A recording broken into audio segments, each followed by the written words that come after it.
Hello grey മീഡിയാസിലേക്ക് സ്വാഗതം. അല്ലു അർജുൻ്റെ പുഷ്പ 2 900 കോടിയിലേക്ക് എത്തിയിരിക്കുകയാണ്. ഫാസ്റ്റസ്റ്റ് 900 ക്രോറിലേക്ക് എത്തിയിരിക്കുന്നു. അതിനു മുമ്പ് ചാനൽ ഒന്ന് സബ്സ്ക്രൈബ് ചെയ്ത് തരണമെന്ന് വിനീതമായി അഭ്യർത്ഥിക്കുന്നു. ഒപ്പം Allu Arjun fan show the power എന്നാണ് പറയാനുള്ളത്. അതായത് ഒന്ന് സബ്സ്ക്രൈബ് ചെയ്ത് ഒന്ന് സെറ്റപ്പ് ആക്കൂ എന്നുള്ളതും. എന്തായാലും 922 കോടിയാണ് സിനിമ നേടിയിരിക്കുന്നത്.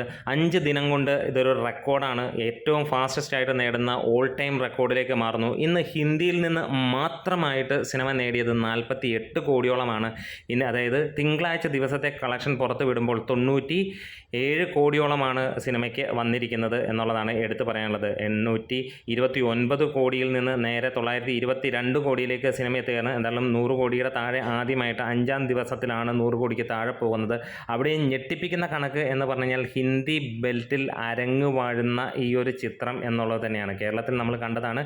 ഇന്നലെ ഒരു വലിയ രീതിയിലുള്ള ഇടിവാണ് കേരളത്തിൽ സംബന്ധിച്ചിടത്തോളം ഉണ്ടായിരുന്നത്. എന്തായാലും കേരളത്തെ ടോട്ടൽ റിലീസ് വെച്ച് നോക്കുമ്പോൾ ഒരു ഫ്രീ റിലീസ് പോലെ തന്നെ കാണാം. കാരണം ഇവിടെ ആദ്യ ദിനം തന്നെ നെഗറ്റീവ് വരികയും പക്ഷേ ഒരു 15 കോടിക്ക് മുകളിൽ ഇപ്പോൾ തന്നെ തൂക്കുകയും ആ റേഞ്ചിലേക്കാണ് സിനിമ എത്തിച്ചിരിക്കുന്നത്. ഒരു ഫൈനൽ നമ്മൾ പ്രതീക്ഷിക്കുന്ന 25-30 കോടിയായിരിക്കും കേരളത്തിൽ. അതായത് ഹെവി അട്ടർ നെഗറ്റീവ് റിവ്യൂ വന്നിട്ട് പോലും നേടുന്നത്. അതായത് ഇവിടുത്തെ ഇൻഡസ്ട്രി ഹിറ്റ് അടിക്കുന്ന സിനിമയ്ക്ക് പോലും 30 കോടി എന്നൊക്കെ പറഞ്ഞാൽ വലിയ സംഭവം തന്നെയാണ്. ബാക്കിയൊക്കെ തള്ളുകണക്കാന്ന് എല്ലാവർക്കും അറിയാവുന്ന കാര്യമാണ്. അപ്പോൾ പുഷ്പ വൈൽഡ് ഫയർ ആയിട്ട് ആളി കത്തിക്കൊണ്ടിരിക്കുകയാണ്. ഇന്ന് നമ്മൾ കാണുന്നു ഈ ഒരു സിനിമ. അപ്പോൾ 1000 കോടി നമുക്ക് നാളത്തേക്ക്, അതായത് ചൊവ്വാഴ്ചത്തെ കളക്ഷനോട് കൂടി ബുധനാഴ്ച വരുമ്പോൾ സിനിമ 1000 കോടി തൂക്കുമെന്നുള്ളതിന് സംശയങ്ങളില്ല എന്നുള്ളത് തന്നെയാണ്. കാത്തിരിക്കാം.